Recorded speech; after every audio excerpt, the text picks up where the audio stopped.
For 40 days, the armies had been camped across from each other in the Valley of Elah. The Philistines were on one mountain, Israel was on the other, and the valley stretched between them. And twice, every day, a man named Goliath walked down into that valley. He stood 6 cubits in a span, which was about 9.5 feet tall. His coat of mail weighed 5,000 shekels, which was roughly 125 pounds. The iron head of his spear weighed another 600 shekels, with a man carrying his shield out in front of him. And every morning and every evening, Goliath called across that valley for Israel to send one man down to fight him. If that man killed Goliath, the Philistines would serve Israel. If Goliath killed him, Israel would serve the Philistines. 40 days, the Israelites knew his challenge almost as well as he did by now, and every time he came out, nobody went down. Then one morning, while all this had been going on, Jesse sent his youngest son from Bethlehem with food for his 3 older brothers. David wasn't headed to that valley looking for a giant. He was carrying lunch. When David arrived, Israel was going out toward the battlefield, shouting as they prepared for the fight. Then Goliath came out again.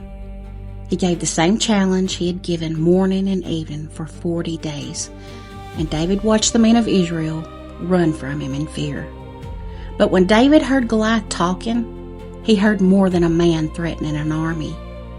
He heard a man defying God. David asked, "Who is this uncircumcised Philistine that he should defy the armies of the living God?" The men told David what Saul had promised the man who killed Goliath: great riches, the king's daughter in marriage, and his father's house would be made free in Israel. David's oldest brother, Eliab, heard him asking questions and got angry. He wanted to know why David was even there and who he had left those few sheep with back home. He accused David of coming down just to watch the battle. And David answered, "What have I now done? Is there not a cause?" Before long, word of what David was saying made its way to Saul, and David told the king, "Let no man's heart fail because of him. Thy servant will go and fight with this Philistine." Saul looked at the young shepherd standing in front of him. Goliath had been a man of war from his youth. David was still young, but David told Saul about battles nobody in that camp had seen. While he was keeping his father's sheep, a lion came and took a lamb from the flock. David went after it. He rescued the lamb, and when the lion turned on him, David caught it by the beard and killed it. He'd killed a bear too. Then David told Saul, "The Lord that delivered me out of the paw of the lion and out of the paw of the bear, he will deliver me out of the hand of this Philistine." Nobody had been standing around applauding when David faced the lion. There wasn't an army watching when he faced the bear. But out there, keeping sheep, David had learned something about God. He knew who had delivered him before. Saul finally told him, "Go, and the Lord be with thee." Then Saul dressed David in his armor, put a helmet on his head, and gave him a sword. David tried to walk in it, and he took it all back off. He told Saul, "I cannot go with these, for I have not proved them."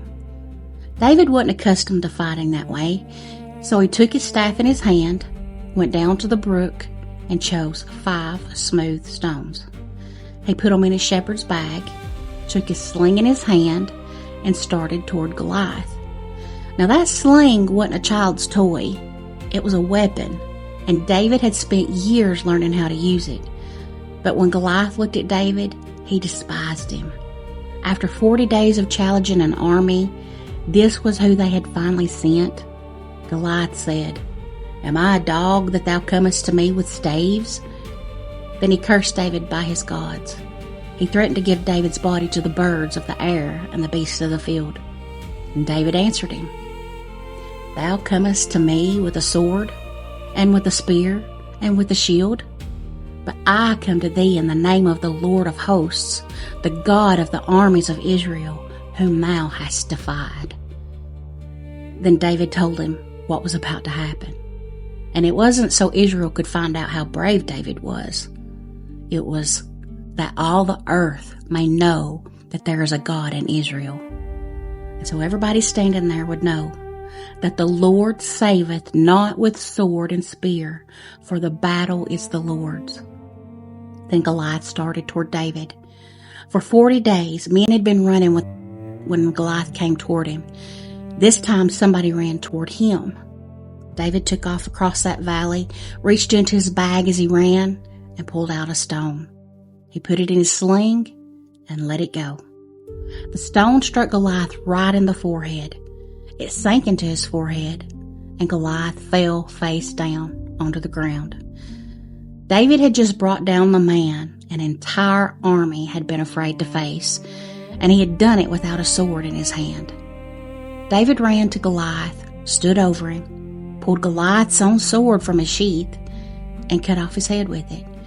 The Philistines had spent 40 days watching Israel run from their champion, but when they saw Goliath was dead, they were the ones who ran, and the men of Israel and Judah went after him. For 40 days, Israel had looked across that valley and measured Goliath against themselves. They saw a man about 9.5 feet tall.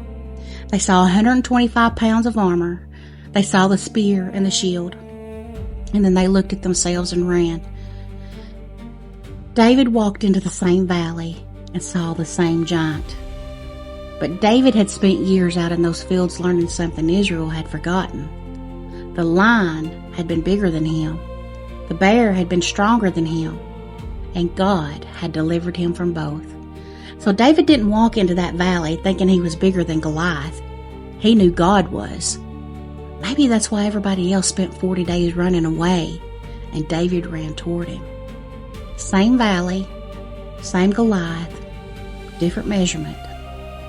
The battle is the Lord's.